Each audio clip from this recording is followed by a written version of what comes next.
नमस्कार दोस्तों। अभिव्यक्ति के इस अंक में आप सभी का स्वागत है। जैसा कि आप जानते हैं कि अभिव्यक्ति में हमने बहुत सारी बातों को साहित्य से संबंधित और सेकंड लिटरेचर यानी फिल्मों से संबंधित बातों को भी शामिल किया। और कुछ बातें इतनी अच्छी थी हमारे विद्वान ने जो बताई, जिसमें एक बात मैं बिल्कुल नहीं भूल पाती हूँ कि म्यूजिक में उन्होंने जो इंस्ट्रूमेंट्स और इंस्ट्रूमेंटलिस्ट के बारे में बताया। तो इसी तरीके से कुछ बातें और भी ऐसी थी, जैसे अभी एक दो एपिसोड पहले हमने एब्सर्ड और एब्सर्डिटी के बारे में बात की। उस पे भी प्रतिक्रिया आई लोगों की और बताया कि बहुत अच्छा लगा जान के। पिछले अंक में हम उनसे बात कर रहे थे कि रामायण और महाभारत या कोई भी अच्छा ग्रंथ पढ़ने के बाद भी हमारे में ट्रांसफॉर्मेशन क्यों नहीं होता है। तो उन्होंने उसका ऑटोबायोग्राफिकली कारण बताया। अब आप समझ ही गए होंगे कि हम किन की बात कर रहे हैं। जी हाँ, हम वही बात उन्हीं की बात कर रहे हैं जो शिव की नगरी काशी से आते हैं और अपनी चिरपरिचित मुस्कान के साथ हमारे साथ जुड़ते हैं। वो हैं काशी के बहुतत्ववेत्ता डॉक्टर गौतम चटर्जी। आइए उनका स्वागत करें। डॉक्टर गौतम चटर्जी, आपका इस अंक में एक बार फिर स्वागत है। आशीष आशीष धन्यवाद मेनका जी। नहीं, धन्यवाद के पात्र आप हैं। आप जो हमें इतनी अच्छी अच्छी बातें बताते हैं, इतनी अच्छी राह दिखाते हैं। तो पिछले अंक में जब हम आपसे बात करके उठे तो उसके बाद मुझे ये बात आई, एक बात दिमाग में, कि इतनी कम उम्र में एक युवा, एक किशोर ये कैसे सोच सकता है कि कॉन्फ्लिक्ट हमारे जीवन जीवन में नहीं होना चाहिए, और वो किस तरीके से इतना प्रयास कर सकता है और उसके बाद उसको साझा करना। ये आपकी उदारता है, सहजता है, और ये आपकी विनम्रता भी है। तो जब हम विनम्रता की बात कर रहे हैं तो विनम्रता इसलिए कह रहे हैं कि ये विनम्रता बहुत सारे लोगों में नहीं मिलती है। एक हमारे यहाँ कहावत है कि अधजल गगरी छलकत जाए, यानी थोड़ा सा ज्ञान होने के बाद हम तुरंत इतने अहंकारी हो जाते हैं, या अहंकार हमारे को इतना हावी हो जाता है कि हमें लगता है कि हम ही जो है सर्व ज्ञाता है। तो एक चीज तो मुझे ये समझ में नहीं आती है कि हम जब पढ़ते हैं तो सचमुच ज्ञान के लिए ही पढ़ते हैं, नो डाउट, ये तो सही बात है। लेकिन पिछले अंक में आपने बताया था कि जो हमारे इनर सोल, जो कहना चाहिए, जो वास्तव में ईश्वर ने हमें बनाया, उसके बीच में जो बाधा है वो क्या है? यही है कि हम कुछ करते हैं, पढ़ते हैं, तो वो जो हमारे आगे जो एक व्यक्तित्व हमारा है, जो ह्यूमन फॉर्मेशन का ही जो बॉडी है या मन है या दिमाग है, वही वो समझता है कि वो मैं हूँ। तो वो ये करने लगता है। लेकिन इससे सारी चीजों के बाद पढ़ाया तो इसीलिए जाता है कि अहंकार ना हो, आप दूसरों के प्रति विनम्र रहें, सहज रहें, मदद करें। तो एक बात ये हमें बताइए कि पढ़ने के बाद, अच्छी बातों को पढ़ने के बाद, जिस चीज में ये लिखा रहता है कि हम दूसरों की मदद करें, विनम्र रहें, और उन्हीं बातों को पढ़ के हम अहंकारी हो जाते हैं। और दूसरी चीज ये कि साहित्य इस चीज को रोकने में कितनी मदद कर सकता है आम व्यक्ति की, जो कहते हैं ना कि साहित्य बहुत प्रभाव डालता है। तो ये दो बातें आप हमें बताइए इस अंक में। तो हम लोग इस अंक में क्या समझने जा रहे हैं या क्या इन्वेस्टिगेट करने जा रहे हैं, क्या इंक्वायरी करने जा रहे हैं? ईगो को या अहंकार को? इसको आप थोड़ा और स्पष्ट कर दीजिए कि हम लोग व्यक्तित्व के किस तत्व पर बात कर रहे हैं। हम ईगो व्यक्तित्व पर, के, अहंकार पर या किसी और चीज पर? नहीं, अहंकार पर। अहंकार पर यानी कि कुछ भी थोड़ा सा भी पढ़ लेने के बाद जो अहंकार हमारे में आता है, और वो जो है डेवलप होने लगता है और ज्यादा होने लगता है। अगर किसी ने मित्रों ने जरा सा भी कह दी, करे यार ये तो तुम्हें, ये बात तुम्हें मालूम है, तो वो फौरन हमारा अहंकार मल्टीप्लाई हो जाता है, तुरंत उसका दुगना हो जाता है। तो ये अहंकार क्यों बढ़ता चला जाता है, और साहित्य इसमें कहाँ तक सहायक हो सकता है? अहंकार यदि है तो बुराई क्या है, ये देखने की जरूरत है ना। ये अहंकार है। बांग्ला में एक शब्द है अभिमान, जो हिंदी के अभिमान से बिल्कुल भिन्न है। कि उस अभिमान का मतलब होता है रूठ जाना। उस शब्द को अगर हम हिंदी में बोले तो नहीं होगा। ऐसे ही अहंकार एक शब्द है। एक शब्द है घमंड, एक होता है दर्प, एक होता है गर्व। तो क्या, अगर मैं एक उदाहरण दूं कि पहले जब गीता में हम लोग पहले दूसरे अध्याय में पढ़ते हैं कि अर्जुन को मोह हो गया कि कैसे वो अपने ही पितामह पर तीर चलाएंगे। फिर कृष्ण ने जो कहा वो पूरी गीता है ना। तो ये जो मोह का होना, क्या ये भी अहंकार है? अगर मैं कहूँ कि ये अर्जुन के पास अहंकार था इसलिए मोह हुआ, एक तो उदाहरण ये है जो सीधे समझ में नहीं आ रहा। एक और उदाहरण दे कि मैं अभी अपने कमरे का दरवाजा खोला, यहाँ नहीं, दूसरे देश में, मैं शहर का नाम भूल रहा हूँ शायद, पता नहीं वो कोलालमपुर था या ग्रीस, एथेंस था।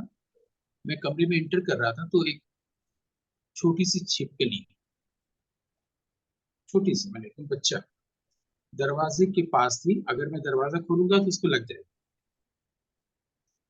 तो देखा, तो मैं जो घर का चप्पल पहना हुआ था, और वो मुझे, वो बस छिपकली थी, वो मूवमेंट नहीं था उसके लिए। मैंने चप्पल से उसको इसलिए हटाना चाहा कि वो किसी के पाँव के नीचे ना आ जाए।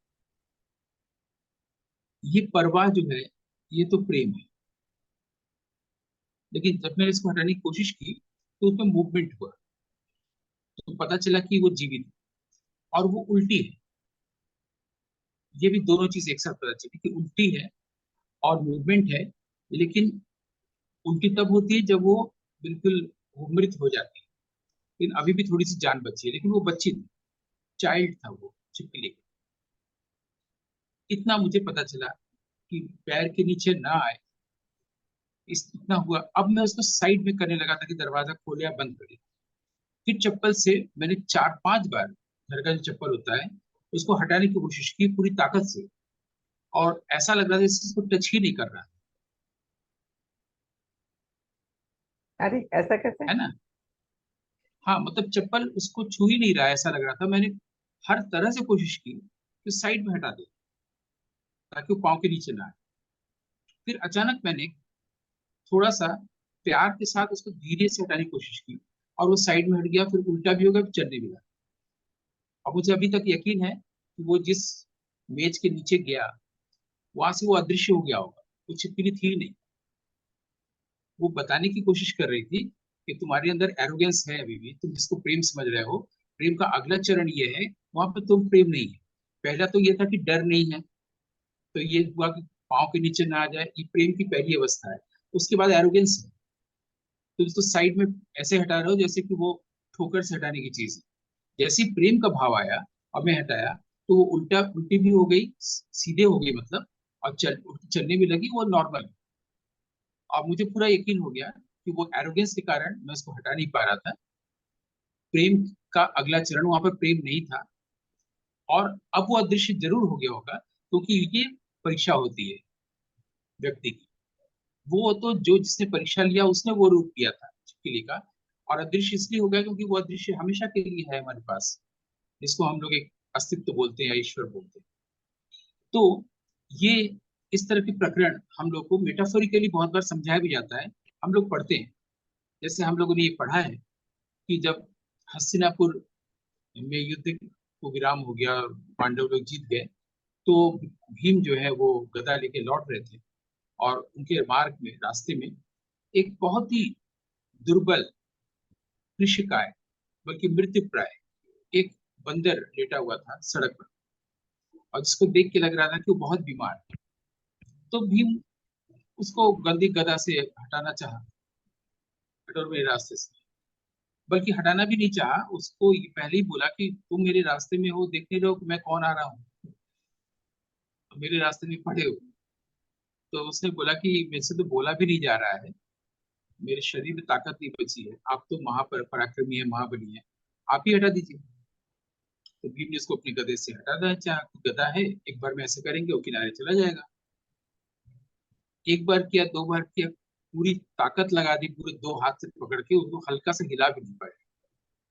अरे तब उनको लगा कि ये कोई सामान्य बंदर नहीं है। तब जब घुटने टेक के हाथ जोड़ के बैठे, तो पता चला वो हनुमान जी थे। उन भीम के अंदर ये अहंकार हो गया था, इस बात को बताने के लिए उन्होंने वो रूप लिया। और जब उन्होंने ये बात, ये भाव सिर्फ आ गया, समझ आ गई कि मेरे अंदर अहंकार था, तो फिर अपने आप ही अहंकार का नाश भी हो गया। सेम चीज वो छिपकली के साथ मेरा हुआ कि पहला वाला तो ठीक था कि मैं वायलेंट नहीं हूंगा, मेरे पाँव के नीचे चींटी या कोई छोटी सी बच्ची छिपकली का ना आ जाए। लेकिन फिर जो मैं हटा रहा था वो भीम की तरह हटा रहा। जैसे ही मेरे अंदर जो भाव आया, जिसको कि हम विनम्रता भी बोल सकते हैं, प्रेम भी बोल सकते हैं, तो वो अहंकार नहीं रहा। और फिर मुझे दर्शन भी हो गए। तो हम लोग तमाम रूपों में वो दर्शन पा सकते हैं अगर प्रेम का भाव हो, प्रेम से ही ज्ञान हो सकता है। इसके लिए एक और उदाहरण देने का मन कर रहा है कि सेमिनार होता था जब हम किशोर से युवा हो रहे थे। तो सेमिनार में क्या होता था कि तमाम विद्वान, बड़े बड़े नाम वाले लोग वहां बैठे होते थे, और कोई उनमें एक मुख्य वक्ता होता था, कोई विषय प्रवर्तन करता था, कोई विषय को आगे बढ़ाता। तो उसमें हम देखते थे, जो मैं सीखा सेमिनार से, कि सभी में एक मिनिमम क्वालिफिकेशन बिना बताए, वो ये है, कोई एक विषय प्रवर्तन जो करेगा, जिसको आज की नोट एड्रेस बोलते हैं, जिसका बहुत ही खराब अनुवाद किया गया है, बीज वक्तव्य। पहले से ही हमारे यहाँ हिंदी में साहित्य में विषय प्रवर्तन है, इसको लोग पढ़े नहीं, इसलिए नहीं जानते हैं। वो अंग्रेजी का हिंदी अनुवाद करने जाते हैं, की नोट का बीज वक्तव्य। तो पहले विषय प्रवर्तन जो करता था वो एक समस्या रखता था, एक सवाल रखता था, ठीक है। और जितने लोग हॉल में बैठे हैं सब जमीन पर ही बैठे होते थे। तो अगर पाँव का कोई प्रॉब्लम है, जैसे कुकुल जयकर जी होती थी, तो उनको बाद में जब पाँव का प्रॉब्लम हुआ तो चेयर पे बैठे। वरना सारे लोग, जय कृष्णमूर्ति हो, चाहे अच्युत पटवर्धन हो, चाहे सारे लोग, सुनंदा जी हो, सब लोग जमीन पर होते। वो साइंटिस्ट बहुत बड़े फिजिक्स के हुए हैं, जॉर्ज सुदर्शन, बैठ के बात होती थी। तो एक व्यक्ति ने जब वो विषय प्रवर्तन किया, तो उसमें जितने भी लोग होते थे वो इस बात का ध्यान रखते थे कि यह हर व्यक्ति को हमें सम्मान देना है ना, सबके वक्तव्य को सम्मान देना है। जो वक्तव्य दे रहा है उसको भी पता है कि हमको कितना बोल के चुप हो जाना है, और सिर्फ बोलते ही नहीं रहना है, प्रवचन ही नहीं करना है, उपदेश ही नहीं दे रहा है। उनको ये भी पता है कि स्टेटमेंट क्या है और इंक्वायरी क्या है। स्टेटमेंट ये कि मान लीजिए जय कृष्णमूर्ति बैठे हैं और उन्होंने कहा कि ऐसा होता है, ये स्टेटमेंट हुआ। और इंक्वायरी ये हुआ कि हम वायलेंट हैं, ये एक फैक्ट है, ये एक प्रीसपोजिशन नहीं है। तो फैक्ट को बताना क्या होता है, स्टेटमेंट देना क्या होता है। स्टेटमेंट सबको नहीं देता था।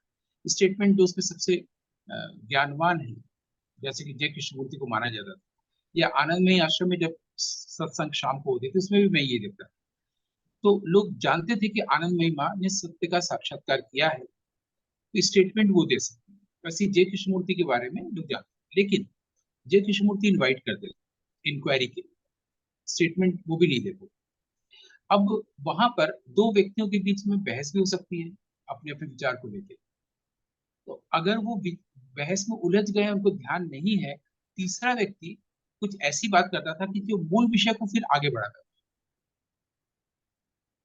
और ये इन दोनों को ये सेंस होता था, अच्छा हम लोग आपस में विचार में जुट गए थे, है ना। उसी में अ, एक उपाध्याय जी थे, बहुत बौद्ध विद्वान वो भी होते थे। मैं अभी नाम भूल रहा हूँ। वो हिंदी में बोलते थे और जय कृष्णमूर्ति अंग्रेजी में बहुत समझ नहीं पाते थे हिंदी। तो उनकी बातों को ट्रांसलेट करता था, मुकुल जयकर या अच्युत पटवर्धन या राधा बर्नियर। तो फिर वो अंग्रेजी में सुनते थे, फिर अंग्रेजी में वो बोलते थे उनको हिंदी, और वो अंग्रेजी समझ लेते थे। अ, जगन्नाथ उपाध्याय उनका नाम था, बौद्ध विद्वान थे। तो उसमें सब विद्वान ही बैठे हैं। अच्छा, जो फर्स्ट रो में बैठे हुए लोग हैं जमीन पर, वो बोलते थे, पीछे जितने भी लोग हैं वो सब सुनते थे। वो अलाउड नहीं थे कि वो बोले। सामने वाले जो पंक्ति के लोग थे, उसमें रूपर्ट शेल्ड्रिक भी थे, वो भी बैठे थे। कई लोग, पूरा विश्व आता था। तो ये मैं सेमिनार या सत्संग में मैंने नोटिस किया कि जो बोल रहा है वो दूसरे को सम्मान के साथ उसके वक्तव्य का, उसके शब्द का स्वागत कर रहा है, उसको क्रॉस भी कर रहा है, तो विनम्रता पूर्वक। और अगर वो मैथमेटिक्स की साइड से आया है या फिजिक्स के साइड से आया, तो उसमें वो अपना ज्ञान नहीं बता रहा है, बल्कि उसमें उस विषय को लेकर कैसे अप्रोच किया गया इस पर बोल रहा है, ताकि विषय आगे बढ़े। यानी कोई भी व्यक्ति, कोई बौद्ध विद्वान है, कोई फिजिसिस्ट है, तो वो अपनी बात को अपने बारे में नहीं बता रहे, वो उस विषय को आगे बढ़ा रहे हैं जो सामने शून्य में रखा हुआ है। जे कृष्णमूर्ति भी पढ़ा रहे हैं, उसमें अगर उसको और सरल करके पहुंचाया जा सकता है तो राधा बनियर जी कर दे रही है, उपल जयकर एक प्रश्न कर रही है। लेकिन सबके पास, किसी के पास दूसरे को नीचा दिखाने का, छोटा करने का कहीं भाव ही नहीं, कि तुम क्या जानते हो, या तुम फिजिक्स जानते हो, तुम बुद्धिज्म नहीं जानते हो, ये सब नहीं। तो सेमिनार में जिस बात का शुरू से अंत तक ध्यान रखा जाता था, करीब 2 घंटे का होता था, उसमें जिस बात का ध्यान रखा जाता था वो है विनम्रता, आपके ज्ञानी होने का, सम्मान का। इसलिए एरोगेंस नहीं होता, क्योंकि उस पर विषय ही होता था कि अहंकार को कैसे दूर करें। तो अगर हम अहंकार के साथ ही इस पर बात करेंगे तो फिर तो अहंकार दूर होगा नहीं। तो किसी चीज को अप्रोच करना, किसी समस्या को अप्रोच करना, किसी व्यक्ति को अप्रोच करना, किसी संबंध को अप्रोच करना, प्रेम को अप्रोच करना, हम एरोगेंटली कर रहे हैं या हम्बली कर रहे हैं, ये इंपॉर्टेंट है, न कि प्रेम विषय, न कि प्रॉब्लम विषय। अभी और भी हमारे साथ डिस्कशंस, डायलॉग्स होते रहते हैं तमाम मित्रों के साथ, तमाम स्टूडेंट्स भी आते हैं। तो उसमें एक एक्टर भी थे और एक डायरेक्टर भी। तो जो डायरेक्टर है वो स्क्रिप्ट राइटर, तो मैंने कहा एक्टर का काम ये नहीं है कि उस कैरेक्टर को समझे, उसके डायलॉग्स याद करे, लाइंस को याद करे, वो उस कैरेक्टर को कैसे अप्रोच कर रहा है। क्योंकि उसके पास तो बहुत सारी इमेजेस हैं कि दिलीप कुमार ऐसे करते हैं, अमिताभ बच्चन ऐसे करते हैं, उत्तम कुमार ऐसे करते हैं, या विदेशी कोई अर्लेंड जोसेफसन ऐसे करते हैं। इनको हटा के क्या वो उस कैरेक्टर को देख पा रहा है, या उसके और कैरेक्टर के बीच में ये सब चीजें आ जाए, तो वो नहीं, तो वो अप्रोच ही नहीं कर पाएगा। तो कैरेक्टर इंपॉर्टेंट नहीं है जिसको जीने जा रहा है, बल्कि how to approach the character, that is important. वैसे ही डायरेक्टर के लिए भी है कि वो पूरी फिल्म को कैसे प्रेजेंट करने जा रहा है, इससे पहले है वो आइडिया को अप्रोच कैसे वो कर रहा है। अगर वो वैसे ही कर रहा है जो उसके पहले हो चुका है, तो एक और सत्यजीत रे होगा, एक और मनमोहन देसाई होगा। उसी तरीके से प्रेम जैसे विषय को, या एरोगेंस जैसे विषय को, अहंकार अहंकार को हम अप्रोच कैसे करने जा रहे हैं। क्या एरोगेंस को हटाने के लिए हम एरोगेंट माइंड के साथ आ रहे हैं, और हम जाने कैसे कि एरोगेंस है क्या, ये भी तो जानना होगा ना। कई बार आप देखिएगा कि आप किसी से कोई एक सवाल पूछिए, है ना, कुछ भी, कि अ, अभी दिन है कि रात, उसको बताना है कि रात है। वो इस रात है को बताने में 2 महीना लगेगा, वो अरे तमाम बातें करता रहेगा, लेकिन ये सीधे सीधे सरल रूप से नहीं बोलेगा कि रात है। क्योंकि उसको ऐसा बोलने के पीछे जो उसका माइंड है, वहीं पर इतना कॉम्प्लिकेशन है। आप कोई एक सवाल पूछेंगे, उसको वो बहुत घुमा के देता है, स्ट्रेट डायरेक्ट सरल ढंग से नहीं देता है ज्यादातर लोग, क्योंकि माइंड में जटिलता है। तो बहुत लोगों ने मुझसे पूछा कि ये जो लोगों में आता है, यही एरोगेंस है। पहले तो ये समझना होगा कि हम किसी बात को स्पष्ट रूप से अगर नहीं कहते हैं, सरल ढंग से नहीं कहते हैं, ल्यूसिड ढंग से एक्सप्लेन नहीं करते हैं, तो यही अहंकार है, वही मन की जटिलता है। तो लोग पूछते हैं इसको हटाए कैसे, फिर प्रॉब्लम आता है ना कैसे। तो तब हम कहते हैं कि कैसे शब्द नहीं होता है। अगर व्यक्तित्व रूपांतरण में कैसे, ये नहीं होता है कि इसको मेथड दे दे, मेथड देने से फिर वो ईगो ही उस मेथोडोलॉजी का यूज कर रहा है, और वो उसकी वो ट्रिक है कि अपने आप को और समृद्ध करेगा। वो मूर्ख बनाता है, माइंड या ईगो मूर्ख बनाता है। कैसे, जब जान लिया कि अच्छा ये मेथोडोलॉजी है, इसका पालन करेंगे तो हो जाएगा, तो वो फिर उसमें खुल गया और एक भ्रम पैदा कर दिया कि जैसे उसने हटा दिया, ईगो और बढ़ गया। तो जैसे हम लोगों ने एक अंक में बात की थी सुनने की, वैसे ही इस अंक में हम लोग बात कर सकते हैं कि क्या हम लोग बिना किसी विषय पर बात किए, बिना कोई अप्रोच किए, सिर्फ सरल वाक्य बना सकते हैं बात करते समय। सरल वाक्य का मतलब है अंग्रेजी में हम लोग को सभी को पढ़ाया गया है, चाहे वो हिंदी में पढ़े चाहे अंग्रेजी में पढ़े, अंग्रेजी विषय होता ही था। उसमें सिंपल सेंटेंस, कॉम्प्लेक्स सेंटेंस और कंबाइंड। कंपाउंड सेंटेंस होता है। Compound sentence, compound complex sentence है। सेंटेंस और सिंपल सेंटेंस। तो आप देखिएगा कि बहुत लोग बात करते हैं, जब मैं उदाहरण देके बता रहा हूँ कि सर मैं आपसे ये जानना चाहता हूँ कि ये जो वेदांत है या ये जो काश्मीर शहीद दर्शन, ऐसा होता होगा और लोगों के लिए, लेकिन मैं ये पूछना चाहता हूँ, और अगर कश्मीर शैविज्म में ऐसा है तो मैं ये नहीं कह रहा हूँ कि लोग गलत है। देख रहे हैं सेंटेंस कोई भी एक कंप्लीट बन ही नहीं रहा है। ये मैंने एग्जाम्पल दिया। वो ये नहीं कह रहा है कश्मीर शैव दर्शन होता है, उसमें अभिनव गुप्त ने ऐसा कहा है। मैं ये जानना चाहता हूँ कि क्या प्रतिभिज्ञा दर्शन ही कश्मीर शैव दर्शन है? प्रतिभिज्ञा का अर्थ क्या होता है नहीं बोल रहा है। वो बोल रहा है प्रतिभिज्ञा के बारे में बहुत लोग मंतव्य हो सकता है, मैं नहीं कहता हूं कि वो गलत है, लेकिन लेकिन सर ये भी तो जानना है कि हम कश्मीर शैव दर्शन क्यों जाने। और अगर अभिनव गुप्त, ठीक है अभिनव गुप्त कोर्स में है, देखिएगा उनके सेंटेंस हमेशा टूटे टूटे होते हैं। वो सिर्फ माइंड के कारण, उनके माइंड में भी जटिलता है।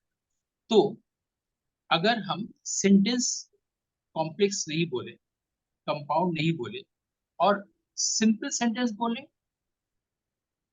और शॉर्ट सेंटेंस बोले, जैसे कि कभी म्यूजिक पर हम लोग बात कर रहे थे तो केरसी लॉर्ड जो इंस्ट्रूमेंटलिस्ट थे, वो बताते थे कि सचिन देव बर्मन जो थे वो छोटे छोटे वाक्यों का प्रयोग करते थे।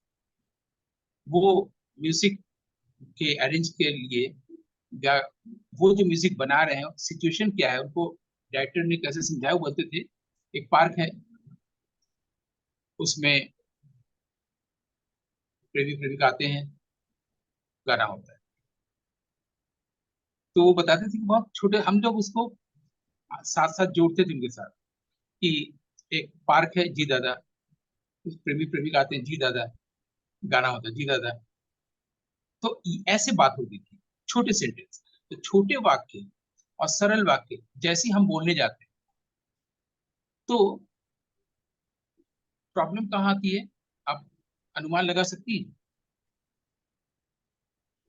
लिंक करने में प्रॉब्लम आती होगी कि एक्चुअली पहला सेंटेंस जो एक पार्क है, प्रेमी प्रेमिका आते हैं, गाना गाते हैं, तो वो क्या, उनके थीम क्या है, क्या आइडिया नहीं, है, तो लिंक करने में हो मैं सकता है। चार पांच वाक्य भी बनाता हूँ कि अभी ये अंक की रिकॉर्डिंग पूरी होगी, मैं ये कॉस्ट्यूम चेंज करूंगा, बाइक से चाय की दुकान पे जाऊंगा, चाय पीऊंगा, किताब पढ़ूंगा, कोई मिलने आएगा, कोई लिंक करने में दिक्कत तो नहीं हो रही है? क्यों नहीं हो रही है? क्योंकि मुझे क्लियर है, क्लैरिटी ऑफ थॉट है ना, clarity of mind. Clarity of thought नहीं है, क्लैरिटी ऑफ माइंड नहीं है का मतलब ये माइंड में कॉम्प्लेक्सिटी है, जटिल। और वो जटिलता के कारण ही छोटे वाक्य और सरल वाक्य उससे नहीं बन रहे। इसीलिए कई लोगों में ये चीज, ये रोग है। और ये जब बढ़ जाता है तो आप देखिएगा उसके बोलने में या तो स्टैमर होगा, तुतलाना या हकलाना, या बीच बीच में गैप आ जाता है। तो इसको हमारे यहाँ न्यूरोलॉजिकल डिसऑर्डर कहा गया है। ब्रेन और टंग के बीच में न्यूरोलॉजिकल डिसऑर्डर हो गया है, लेकिन पहले से ही वो डिसऑर्डर उसके अंदर है। भले गैप आया है तो डायग्नोज हुआ डॉक्टर के पास, साइकेट्रिस्ट के पास, लेकिन पहले से ही है। ज्यादातर लोग सरल वाक्य, छोटा वाक्य नहीं बना पाते। तो मैंने आपसे जो प्रस्ताव रखा और आप पूछा वो ये कि छोटा वाक्य और सरल वाक्य बनाने में दिक्कत क्यों आती है। उसका कारण ये है कि माइंड के पास जितने भी थॉट्स हैं उसमें कोई भी थॉट सिंपल और शॉर्ट नहीं है। तो जब हम कोशिश करके सरल वाक्य और छोटा वाक्य बोलने जाते हैं तो माइंड को चैलेंज मिल जाता है, उसको धक्का लगता है, उसके स्ट्रैगरिंग बोलते हैं, वो चौंक जाता है और शॉक्ड हो जाता है। ये क्या है? उसकी सारी जटिलता जो 30 साल की है, 40 साल की है, 4,000 साल की है, 40,000 साल से उसने एक्यूमुलेट किया है, कल्टीवेट किया है, इनकलकेट किया है उस पर धक्का लगता है।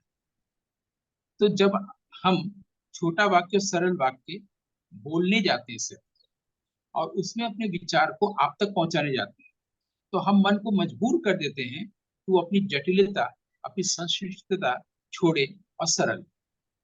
जब वो सरल होने लगता है छोटे वाक्यों से, तब अचानक हम पाते हैं तो पानी की तरह निर्मल हो गया है, वहां पर अहंकार नहीं रहा। वाह, बहुत अच्छी बात। पिछले अंक में हम लोगों ने सुनने पर जोर दिया था, बहुत सरल चीज है सुनना, जो हम नहीं सुनते, जो क्राइसिस है। और इस बार हम लोगों ने इस अंक में बात की बोलना, क्योंकि बोलते सभी हैं, कहते कहता कोई नहीं, वो उसके पास विचार नहीं होता है। विचार और बोलने के बीच में जटिलता होती है, जो अहंकार है।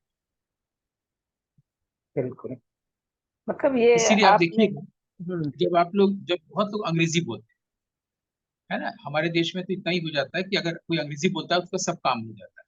अंग्रेजी बोलना आना चाहिए। यूनिवर्सिटीज वगैरह में भी मैंने देखा, बल्कि कुछ लोग बोलते भी कि सेंट्रल ऑफिस में जाके अंग्रेजी बोलते हैं, उसी से हमारा सारा काम होता है।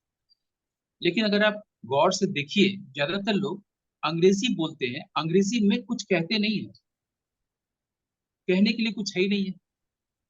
कहने के लिए माइंड है, मैं ये हूँ, मैंने ये किया, मुझे ये सम्मान मिला, कल मेरा प्रोग्राम है, कल मैं इंग्लैंड जा रहा हूँ ध्रुपद गाने, परसों मैं आऊंगा, उसके बाद मेरा यहाँ प्रोग्राम है।